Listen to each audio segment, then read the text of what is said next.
64ാമത് സംസ്ഥാനതല സ്കൂൾ കലോത്സവത്തിലെ ആദ്യ ദിനം തന്നെ കന്നഡ പദ്യം ചൊല്ലലില് മത്സരവും കഴിഞ്ഞ് റിസൾട്ടും വന്നിട്ട് എ ഗ്രേഡ് നേടി നിൽക്കുന്ന ശ്രീനന്ദയാണ് നമ്മുടെ കൂടെ ഉള്ളത്. ശ്രീനന്ദയെ നിങ്ങൾക്ക് പരിചയം ഉണ്ടായിരിക്കും, നമ്മൾ പലപ്പോഴായിട്ട് കാണുന്നുണ്ട് ശ്രീനന്ദയെ. ശ്രീനന്ദ ഇത് 4ാമത്തെ തവണയാണ് കേട്ടോ, അടുപ്പിച്ച് 4ാമത്തെ തവണയാണ് സ്റ്റേറ്റ് കലോത്സവത്തിൽ പങ്കെടുക്കുന്നത്.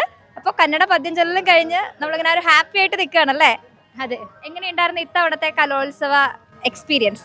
തൃശ്ശൂരെന്ന് ആയതുകൊണ്ട് കുറച്ചും കൂടി എക്സൈറ്റ്മെന്റ് ഉണ്ടായിരുന്നു. ഇവിടെ തന്നെ അല്ലേ, അപ്പോൾ സ്വർണ്ണക്കപ്പ് നമുക്ക് കിട്ടിയ കുറച്ചും കൂടി സന്തോഷമായി. ശ്രീനന്ദയുടെ കന്നഡ പദ്യം ചൊല്ലൽ കഴിഞ്ഞു, റിസൾട്ട് വന്നു. ഇനി ഒരു ഐറ്റം കൂടെ പാർട്ടിസിപ്പേറ്റ് ചെയ്യാനുണ്ട്. കവിതാരചന സംസ്കൃതം.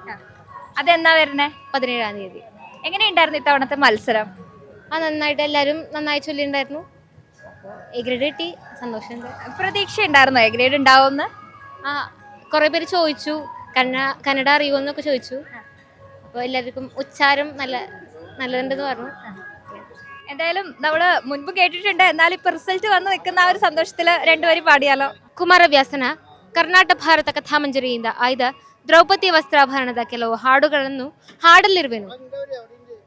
ಕೇಳು ಜನಮೇ ಜಯ ಧರಿತ್ರಿ ಪಾಲ ವಿದುರನ ಮಾತ ಮುರಿದು ನೃಪಾಲನೆಚ್ಚರಿಸಿದನು ಕಣು ಸನ್ನೆಯಲ್ಲಿ ಸೌಬಲನ. ಏಳು ಧರ್ಮಜ ಸೋತೆಲ ನಿನ್ನಾಳು ಕುದುರೆಯ ನಿನ್ನು ಸಾಕು ದಯಾಳುವಲ್ಲ ಸುಯೋಧನನು ಧನವಿಲ್ಲ ನಿನಗೆಂದ. ഹയർ സെക്കൻഡറി ആണ് അല്ലേ? ഇത് +2 അല്ലേ? അപ്പൊ ഇത് അവസാന വർഷ കലോത്സവമാണ്, അതിന്റെ ഒരു വിഷമം ഉണ്ടാവുമല്ലോ? അതെ അതെ, അതായത് ഏറ്റവും കൂടുതൽ എൻജോയ്മെന്റ് സ്കൂൾ ലൈഫിൽ എന്ന് പറഞ്ഞാൽ കലോത്സവമാണ്. കലോത്സവം ശാസ്ത്രോത്സവം കഴിഞ്ഞു. ശാസ്ത്രോത്സവത്തിന്റെ സ്റ്റേറ്റില് എ ഗ്രേഡ് ഫസ്റ്റ് കിട്ടി. സ്റ്റേറ്റില് ഫസ്റ്റ് കിട്ടി ആദ്യമായിട്ടാണ്. അപ്പൊ അതും ഇതും ഒക്കെ കൂടി ഭയങ്കര കുറേ നല്ല മെമ്മറീസ് ഇതിൽ കലോത്സവത്തിലായാലും ശാസ്ത്രോത്സവത്തിലായാലും സ്കൂൾ ജീവിതത്തിൽ കുറെ കിട്ടി. അപ്പൊ അതിന്റെ ഒരു സന്തോഷമുണ്ട്. ഇനിയും എന്താ പറയാ, നമ്മള് ലൈഫ് ലോങ് നമുക്ക് ചെറിഷ് ചെയ്യാനുള്ള കുറെ മൊമെന്റ്സ് കിട്ടിയതിന്റെ ഒരു സന്തോഷത്തിലാണ്. ഫ്രണ്ട്സിനെയും കിട്ടി, കുറെ ഫ്രണ്ട്സ് അവിടെ കലോത്സവത്തിൽ നിന്നപ്പോഴാണെങ്കിലും കുറെ പേര് നല്ല ഫ്രണ്ട്സ് വേറെ വേറെ ജില്ലയിൽ നിന്ന് കിട്ടി.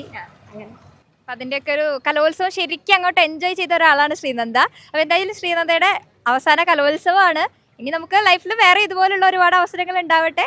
All the very best. ഇനി ഒരു മത്സരം കൂടെ വരാനുണ്ട്, അതിലും ഇതുപോലെ നല്ല എ ഗ്രേഡ് തന്നെ കിട്ടട്ടെ കേട്ടോ. Thank you.